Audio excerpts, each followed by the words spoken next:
Hello and welcome to the FasterFreedom Show. My name is Sam, and this is The Entire World is my guest today. I don't have a guest on this Friday, so what we're going to do today is we are going to answer questions. I have Instagram and I have TikTok up right here, and I'm going to answer your questions. So as you guys are answering questions, you guys and gals on TikTok and Instagram, ask about real estate, about the market, about the interest rate cuts, whatever you want. I'm going to get to those and scroll through those. Before that, while the questions fill up, I want to jam for a little bit with you. So the Fed just lowered the interest rates of the Fed's funds rate by 50 basis points or half a percentage. Now, I want to let you know what that means and what it doesn't mean. Let's start out with what it doesn't mean, okay? It does not mean that the 30-year mortgage comes down. The Federal Reserve does not change the 30-year mortgage rate. That is based on bonds, that is based on notes, and that is based on a spread. That is completely separate. The 30-year mortgage has already come down about 200 basis points in the past 6 months, kind of getting ahead of some of this. The Fed's funds rate, which was just lowered for the first time in 4 years, is based on overnight trading. It's based on what banks borrow money from the government at and then go ahead and mark it up and re-lend it out. It affects things like lines of credit on businesses, lines of credit on your personal house, credit card loan types of things. It is a financial baseline for people to move money around, okay? It's nothing to do with a 30-year mortgage, so let's get that straight first. Now, obviously, they affect each other, and there are, kind of mutual things that kind of are exclusive and inclusive. But in general, there is no direct link. There are kind of peripheral links to this. So wanted to get that out there to make sure you were aware of that. The 30-year mortgage actually went up a little bit. I think it's going to start to come back down a little bit, but it's very complicated and convoluted system with trading and with futures and with what they think is going to happen and a spread based on your credit score. So there's a lot that goes in that 30-year mortgage. The Fed's funds rate, it's pretty much cut and dry. This is the rate that you can borrow money from the federal government at. So not perfectly explained, but hopefully that gives you a little bit of clarity. Was that new to you? For the people watching, thank you for the likes of the lives and the shares of the live. I appreciate that. I'm just going to be answering questions right now. I'm recording a podcast, and it's going to go out, tomorrow, tonight? Tomorrow morning, 3 a.m., get up and listen. But anyways, so that's kind of what it's not. Let's talk about what it is and what the effects are going to be of the Federal Reserve lowering that interest rate by a half a point. So what I can, read directly from what Jerome Powell said and what the Fed said and kind of reading in between the lines, it appears that we are on a path to continue to lower interest rates over the next 12 to 18 months to try and avoid a recession. They got inflation under control by raising interest rates. That's exactly why they did it. Now that inflation is under control, timing is very interesting and good. I would guess that they feel like they can lower interest rates to spur up the economy and help avoid or limit a recession. There's obviously kind of different spectrums to a recession. It can be really bad, hence a depression, or kind of a lighter recession, like maybe after the 2001 dot-com boom, to where, it was just, a 8-month recession kind of thing, and then we bounced out of it as far as the metrics for a recession go. So that was some good information, hopefully, for you. Now, what I think it means going forward is I think that it means that as the Fed's funds rate come down, it affects a lot of things within an economy. And the last time we had a situation like this was that 2001 dot-com boom, to where, the Fed's funds rate was 6.3% in 2000. And then the Fed's funds rate recently was upper 5, so similar there. And they lowered the Fed's funds rate from 6.4 down to 2% over a 12-month period.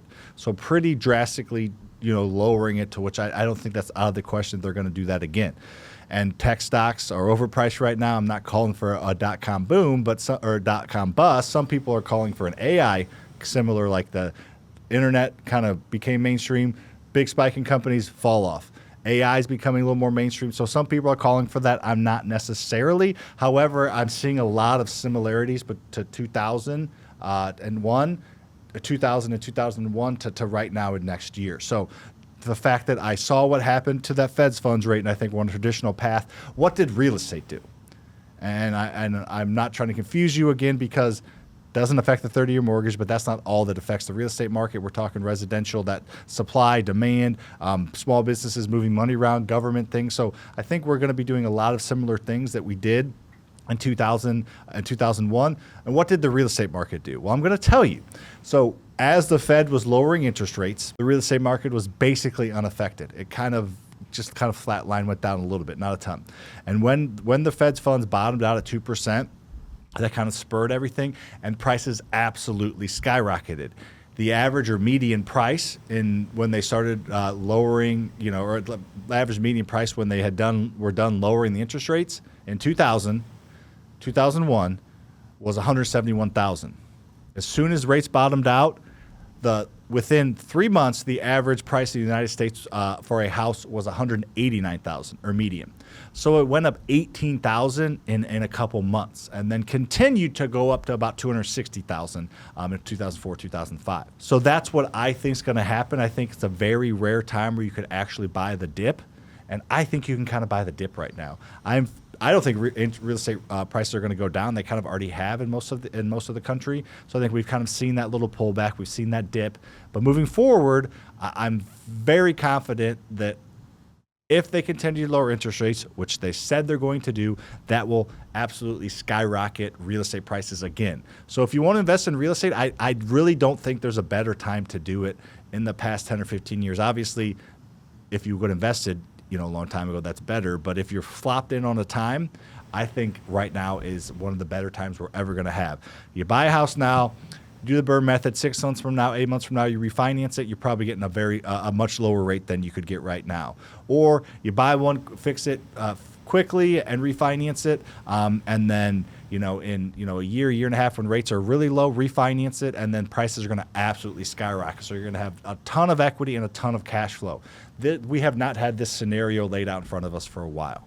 So anyways, that's my thought. I think it's a great time to get started, and obviously the best place to get started would making sure to follow me here on the podcast, The Faster Freedom Show, the YouTube channel, The Faster Freedom Show, and learning from my actual experiences, because we do this every single day. We've bought like 6 houses this week, so we know what's going on, and we have a couple going in the market this weekend. So we know what's happening, and we can help you navigate it. So make sure to do that. And as always, check the show notes and the description below for some free training where I don't collect your phone number or email address. It's actually free. All right, let's get to some questions. Let me scroll back up. I apologize if I missed any. Ask them again. So now is the Q&A time. If you have questions about real estate, if you have questions about small business, if you have questions about basically anything, there are very few things that are off limits to ask questions about. So go ahead and throw those questions in there. I'm going to scroll to the top and slowly scroll down. All right, so Jonathan says, do you have a training on how to get Section 8? So Section 8 has become this big thing recently, mainly because Tom Cruise, C-R-U-Z, not C-R-U-I-S-E, not the Scientology one, the other one that teaches Section 8. He's kind of blown up socially, and his mentorship and his program has blown up as well. So that's kind of spurred a lot of this interest in Section 8. Section 8 it's a good investment strategy, but it's not an investment vehicle. That makes sense. It's kind of a narrowed down type of investment. You can do anything and do Section 8. You don't have to only do Section 8. So Section 8 is government subsidized rental assistance. Now, I have about 35 or 40 Section 8 properties, so I understand how it works. People in my community do it. So to answer your question, yes, we do have training around that. Now, it's not an entire course around that, so I think you kind of get a little bit better kind of going through my system and my ecosphere, because you get a little bit of everything. Section 8's great. It is government-backed, government subsidized. However, there have been times in the past where the government hasn't paid because the government was shut down. Now, usually that will get reimbursed as the government opens back up, or they will do some type of like one-off to where you still get paid. Just know it's not 1,000% guaranteed. And the other misconception is it's 100% of rent. While you do have some say, you don't always. Somebody's going to get a Section 8 voucher, and it may be for 70, 80% of rent or 50% of rent. So sometimes it's still on the tenant. Now, on the positive side, they don't usually trash your properties any more than any other tenant, because if they do, they lose their Section 8 voucher and they lose that money from the government. So it's a great strategy. I don't think it's the only thing you should do. I think it can be something of what you do. I think you should go somewhere to learn how to buy distressed properties with other people's money. And if you do that, you can decide to flip it, to wholesale it, to keep it as a short-term rental, to keep it as a midterm rental, to throw it on Section 8, to throw it on market rent. You have options then. Just go get the thing that allows you to have multiple options. Great question, Jonathan. Keep them coming. Scrolling here, this is great TV, just watching me scroll. All right, what would you do with a million in a Roth IRA that was inherited? I have to pull it out over the next 10 years. So what if you have to pull it out? That's what she said. If you have $1 million in Roth IRA, what I would do is I would 100% get involved with somebody that is going to help you. Now, it doesn't have to be me, but I would pay to have somebody help me. If you got that much money coming down the line, the worst thing you can do is piss it all away and do bad investments, or take a flyer on crypto, or invest in some small company that you think may make it, or go into penny stocks or something like that. It's there, so I'm going to frivolously use it. Like if you got $1 million, most mentorships are $5 to $10 grand. Get in the right one and learn how to make that $10 million and $20 million by leveraging it in an actual like house buying company, or an actual business buying company. Like Cody Sanchez teaches people how to invest in businesses, so somebody that can teach you. Or I think the easier route personally is the real estate investing side, following somebody that will help you use that with real estate. Having that much access to capital will make you incredibly dangerous in the Austin Powers cool kind of way. Do you know who Austin Powers is, Shane? Did we talk about this already? Okay. Have you seen his movies, or you just know about him?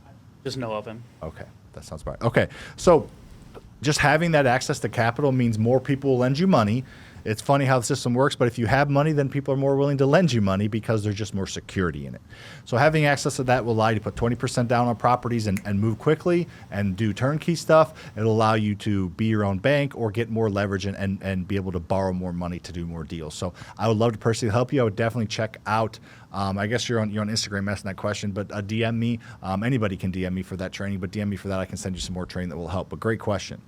And you can become a lender with it. You can self-direct it, or I guess if you're inheriting, it's a little bit different. All right, perfect. Let's see what questions Ticky's got here. Ask any questions about pretty much anything. All right, somebody said, all right, on Ticky, how to find a private lender. Great question. This is probably the number one question that I get, is how to find a private lender. And if you ask questions, just please re-ask it, because I don't feel like scrolling. I'll just go to the bottom.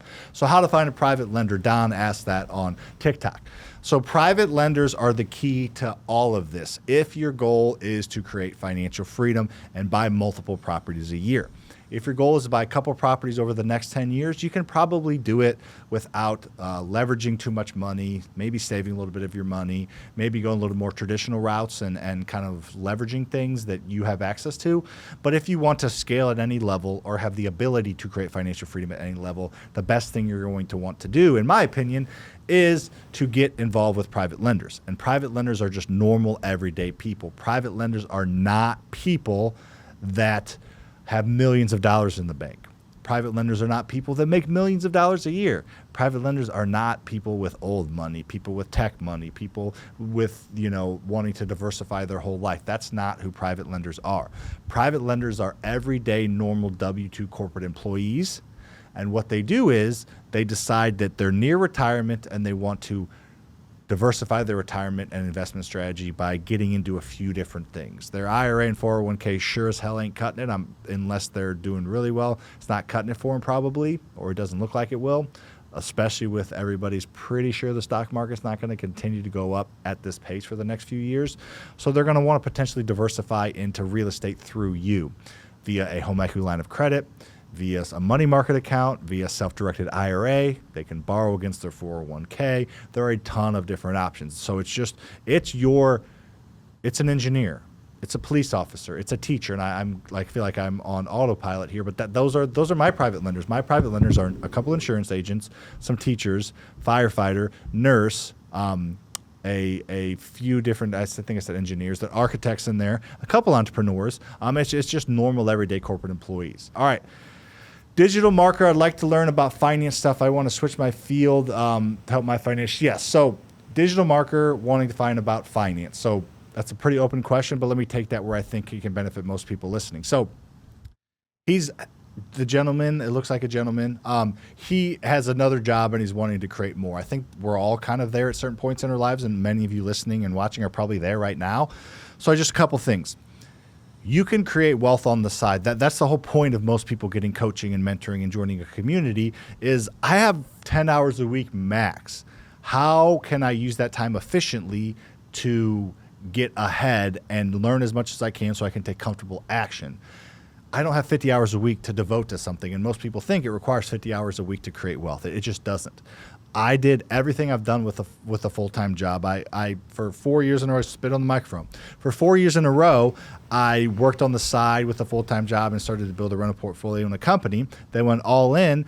But even now, I am not a full-time flipper, I have like 3 or 4 companies that I help run. So even right now, I don't dedicate 50 hours a week to grow my rental portfolio, but it still grows every single week because I have systems and processes in place that most coaches and community members and leaders can show you. So that's the thing, is just this gentleman said he's in one field and wants to learn about another field. Well, the best time to do that is while you have a job and if you're willing to prioritize yourself a little bit. We can help with that. So great questions. Keep them coming. Ask them there at the bottom. What are the best markets to start your real estate journey? It does depend, though, okay? And let me explain it. That's not a cop-out answer. That's the best answer you can get, in my opinion. Depends on what you're looking for. If you're looking for cash now, then wholesaling and flipping are your biggest ways to do that. Wholesaling is getting property under contract that's distressed to purchase and selling it to somebody else that's going to do the work, but you get marked up like 10, 15, 20, 30 grand. Now, it's going to take a while to find those, but that's like the quickest way to cash if you can find those deals. Flipping, obviously, buying a distressed property, fixing it up and selling it. Quick cash now, big chunks of cash. But if you buy rental properties, you're going to get a little bit of cash flow every single month. It's not going to create a ton of inertia and momentum to fill up your pockets now. So it depends on what you need. I say it's 2 things. It's what's your short-term cash position look like, and what are your long-term goals? Those are the 2 things I would ask myself, and then I'm going to tell you which markets to go into. But so if you need cash now, your short-term cash position, and you need money. The long-term goals don't really matter a ton until you get out of whatever situation you're in. Wholesaling, flipping works in any market, any state, any city. Now, if you have a job where you make decent money and you'd like to maybe retire in 10 or 15 years or retire sooner or just have a little more financial stability to tell your boss to F off if you want at some point, then getting into rentals is really the only way that's going to allow you to have that like long-term financial stability. And the best of both worlds is our customized approach, the FasterFreedom framework, where we allow you to get active income and passive wealth at the same time because we teach property acquisition and we teach money raising. Those 2 combined, you can do anything with. Aside from that, the best markets to get into rentals are going to be the Midwest and the Southeast. Of course, it can work in other markets. California has rentals. New York City has rentals. Washington State has rentals. Some of these more fringe type, kind of a little more expensive markets to live in. Of course, they have rentals. So it does work, but the path of least resistance with the least risk is going to be the Midwest and the Southeast. And that does not have to be somewhere and some place that you do it, your backyard. It can be remotely. And we have a ton of students doing that. If houses are unaffordable, even with rates dropping, how will the prices skyrocket? Because house affordability has nothing to do with how much money you have or the economy. It has to do with supply and demand. So great question. But housing affordability has to do with the supply. So interest rates go down. That means potentially it will free up more of the supply because some people waiting on they don't want to trade a 3% mortgage for an 8% mortgage. So it will free up a little bit, but we are so low in supply, there's not enough to free up to meet the demand. It's just a simple numbers game. For example, if you are going to buy a house that is a $300,000 house. And let's say Harris's plan, if she gets elected, to give new first-time home buyers $25,000 down payment assistance towards a house. If you can now afford a $300,000 house because of that down payment, there used to be 10 people that could afford that $300,000 house. Now there's 50. And when there's 50 people looking at a house and falling in love with the house, you're not going to get 2 offers. You're going to get 15 offers. And when you get 15 offers, prices go up.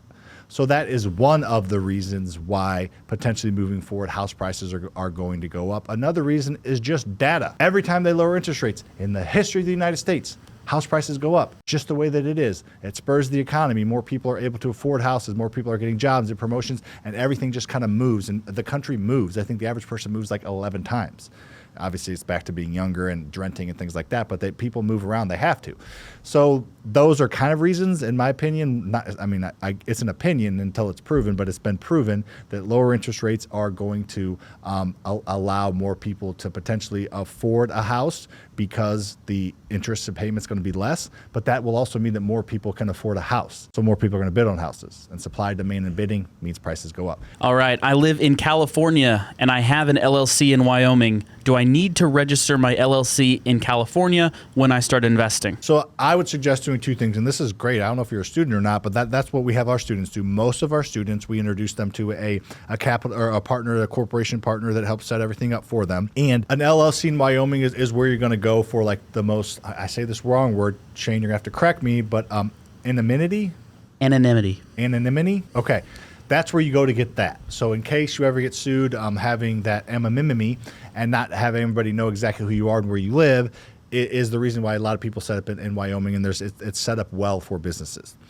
But you're going to need an LLC set up where you invest. So if you live in California, it's optional to set up a Wyoming LLC, 100% optional. And anybody on here that wants help setting up LLCs, just go to Instagram and DM me the letters L, and I'll let you guess the last one. But DM me LLC, and I will give you some resources. But however, regardless of that, if you're living in California, optionally to set up an LLC in Wyoming as a holding company, kind of a shelter company, but then you're going to want to set up an operating LLC where you actually invest, so you can build relationships with bank through a local LLC. Great question, though. Some people are mentioning that you don't need to do that if you have a C Corp. Could you explain why you wouldn't want to start with a C Corp when you're first investing? Yeah, I don't know anybody that has a C Corp that invests in real estate. So a lot of it's going to be the tax strategy that comes along with this. And again, I'm not an expert at C Corp. Sorry, I'm not going to pretend to be.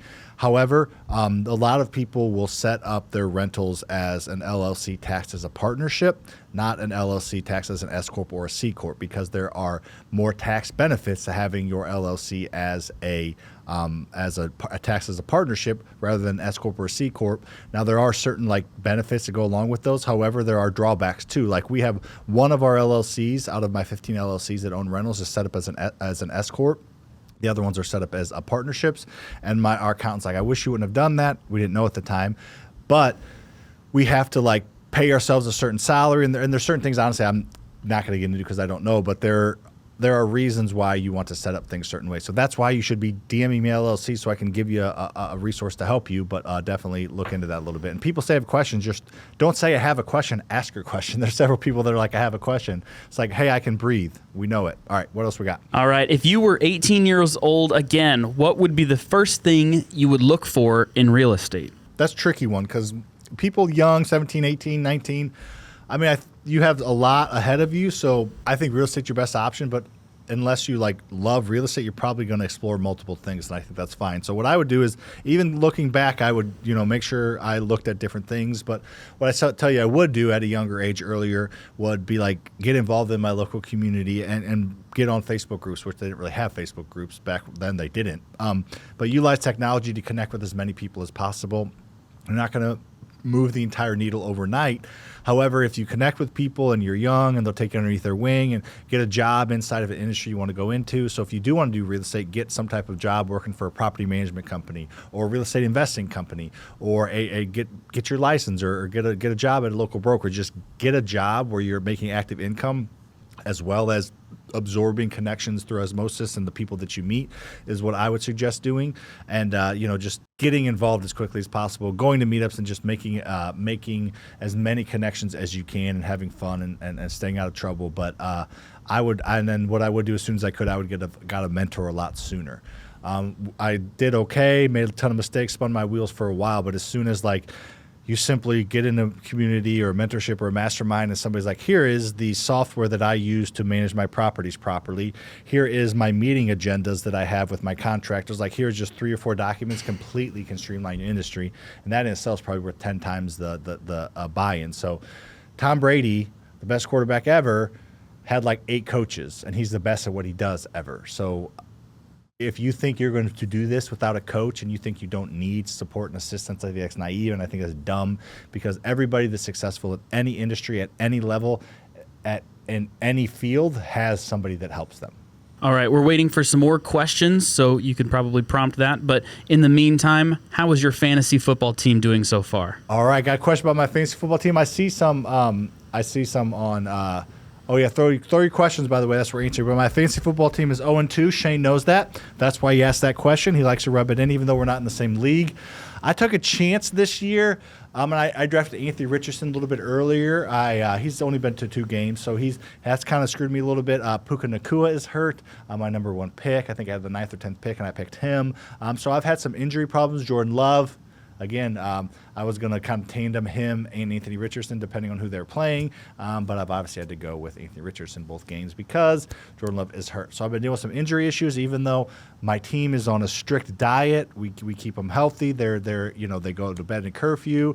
We stretch. We do all the things, the calisthenics, the strength building, the tendon building, but they're hurt. So we're going to have to get through that. So question right here. I'm from New York. What should I do as far as an LLC? We're talking a lot about LLCs. Definitely be DMing me LLC people who have interest in that. I can connect you with the industry's best. However, if you live in New York, I would start an LLC where you live and planning to invest. I guess if you live in New York but you're not planning to invest in New York, you don't have to set one up there. But wherever you're planning to invest, you want a stamped LLC that shows you're a small local business owner to the banks and lending sources. And then having a holding company in Wyoming or Delaware or something like that is not a bad choice either. If you're just joining me, ask any questions you have. I'm talking about real estate investing and wealth creation and giving you experience on what I've done. So you talk about investing in the United States a lot. Is there a reason that you don't talk about other parts of the world? We had one talk about Europe, and then we've also had someone mention Canada. Somebody said what book to buy. That's like taped. Somebody said what book to buy. Buy my book. It is less than $10. You can buy it on Amazon. It's called Own Your Freedom. It's going to be backwards now, I think. But this is what it looks like. I know it's backward. It's called Own Your Freedom. It is. You can buy it on Amazon. It comes with a free 32 video course, like $10. It's about how I created financial freedom, coming from normal middle-class America, Midwest, and created financial freedom in a few years, and gives you a lot of tips and tricks and connections, and it has a free video course for $10 Amazon. Go buy it. And if you're on Instagram, type the word book in the chat box or DM me the word book, and I'll send you the link. So Shane's question about, I don't talk about investing in India or South America or South Africa or Australia, all those places I have a lot of followers. I have like 3.2 million followers on social media platforms, and about 1 million of them don't live in the U.S. Now, fortunately and unfortunately, I love the world's a diverse place, but there's no physical way for me to know the laws in Dubai and what taxes apply and what rules and what laws to be broken, and how the banking system works, and how the banking system works in India, and then how it works in Australia, and how it differs, and what the market's doing, and what the economy's feeling, and what their Fed's funds rate equivalent is, and what their stock market's doing. It's just too much. There's a reason nobody's done it ever. Maybe AI will change that. But for now, I just talk about what I know and what I do, and that's U.S.-based real estate investing. So I apologize. I'm not going to try to suggest. I'm not going to try and make something up for somebody to make their money in another state. Madoff says, you do coaching courses? Yes, I do. I have like a community mentorship. There's 1,900 students from around the country. There's daily coaching calls. There's one-on-one calls. There's videos. There's resources. There's AI. There's software. There's a lot that goes into it. So it's the best mentorship in the country. I just don't talk about it a ton. But if you have interest in that, just DM me on Instagram, or if you're listening to this on Apple, Spotify or anything, show notes will have a training that can take you to it, and then YouTube will have a description below it as well. Couple more questions. I have knowledge, but I don't have any capital. What do I do? You don't need capital. Now, it's helpful to have capital. If you're going to buy a mentorship, you need capital, or at least access to it. But you usually only need a few grand. You may think you need tens of thousands of dollars to invest in real estate. You do not. Of course, it is helpful to have money in the bank and have access to liquid funds, but it is not a requirement to invest in real estate. I know a lot of people that wholesale real estate without a dime to their name, or started wholesaling real estate without a dime to their name. You don't need money. You don't need credit score to get involved in real estate. You can wholesale, which doesn't require either. You can partner with somebody and they bring the credit. You can get a private lender, which is a friend and family, somebody you know and met and have a relationship with, and they lend you the money. They don't check your credit, and you flip a property. So the only thing you really need solid income for and credit for is to hold rentals long term or to get a hard money loan. Institutional type lending requires some type of credit and some type of income and some type of liquidity, but that's it. So anything that you don't use institutional lending for, which institutional, I mean banks or like hard money lending companies or DSCR lenders, anything else. So, private lenders, or using a line of credit that you have, or wholesaling or flipping, you don't need credit for that. or money. Now, it helps to have those things. It gives you a little security blanket, but you don't need it. So get as much knowledge as you can and get in one of the lower cost, lower barrier of entry types of investing, which is probably wholesaling or flipping with a private lender is what I would suggest doing. Right. When you were an acquisition manager, what was your favorite deal source? My favorite deal source was probably SEO and probate. SEO is search engine optimization. So somebody searches, I need to sell my house fast for cash. My company's website pops up. They are in high need. They need your help. They need your assistance. They need the service you provide, and they are ready to do it quickly. And it's a least waste of time. So that's as opposed to sending direct mail, which we love to do, or calling somebody. You're like hoping that they need to sell. When they search you out, they need to sell. So SEO, and that takes time to do. AdWords is like a PPC type, it's pay-per-click, it's like a paid way to do it. And then probate, which is mailing. You mail somebody that's going through probate. That means they're inheriting their house from their parents, but there's no clear way to transfer title from them to their parents or them to the inheritee. And it has to go through the courts so that people can say, yes, I worked on his house 10 years ago. He never paid me before you released the funds by selling the house. I need to get paid. So that's kind of the technical reason for it. But the point is it's a house that somebody probably doesn't want and they're going to sell. So I think we buy 1 out of every like 12 or 13 leads we buy a house on, or it was when I was running marketing. But PPC was like 1 out of every 4 leads. And probate was like 1 out of every 4 leads. So they're just higher quality leads. There's more reason to sell. There's more need for your services, I guess is the best way to put it. And there's several, let's do a couple more. There's several on Instagram I did. In which country do you live? That would be US. Okay. If you could go back in time with real estate, what would you do differently? I said a little bit earlier, but I probably would have got involved in some type of community mentorship mastermind program better. And I know a lot of people are like, well, yeah, because you have one of those. Yeah, I do. But like, we get like 5 or 10 people a week sign up. So there's tens of hundreds of thousands that don't, which is fine. But that's what I would do, honestly. It's just logically looking back, like following somebody else's grooved path or create your own path. It's, walk through I heard this analogy the other day. You can like walk through a cow field. Is that what they're called? Like a pasture of a ton of cows at night. And like, you might not step in shit every time, but if you do it enough, you're going to, right? But if you like have somebody ahead of you with a flashlight showing you where to step and where not to step, you're not going to step in it. So that it's the exact same thing. Why do you use Google Maps? Because you don't just want to drive and figure it out as you go. You need guidance. You need support. You need a vision and a path to get there. So that's what I would do. I've spent well over $100,000 a year on mentorships and communities myself because it moves my business further and it allows me to have different angles and different mindsets. So I'm not even pitching mine right now, but that's what I would do. You ask a question. That's honestly what I would do. If you think you're going to do it on your own, there's a reason you haven't done it on your own. Put that. Everybody on here, type 1 in the chat box you want to invest in real estate. And type 100 in the chat box if you've invested in real estate. And if everybody's honest, there's going to be a shit ton of 1s and just a couple 100s. Because you don't have the guidance. Nobody's holding your feet to the fire. You're not paying somebody else money to teach you. The transformation's in the transaction, people. So do you have many subject to or seller financing deals? Yes, we've done a few of those. It's not my specialty, but we come across them and we utilize them. We've done a lot of novations, which is a creative way to do things. We've done some subject to, some owner financing types of things. You just have to have it's a different conversation you have, and it's a different. If you're in like Paces or somebody's community like that, you have to like search out specifically sub to. Like normal type of marketing is going to bring cash only, people that only want cash. And you can do sub to and creative financing, but it requires a specific situation and a specific conversation and specific framing.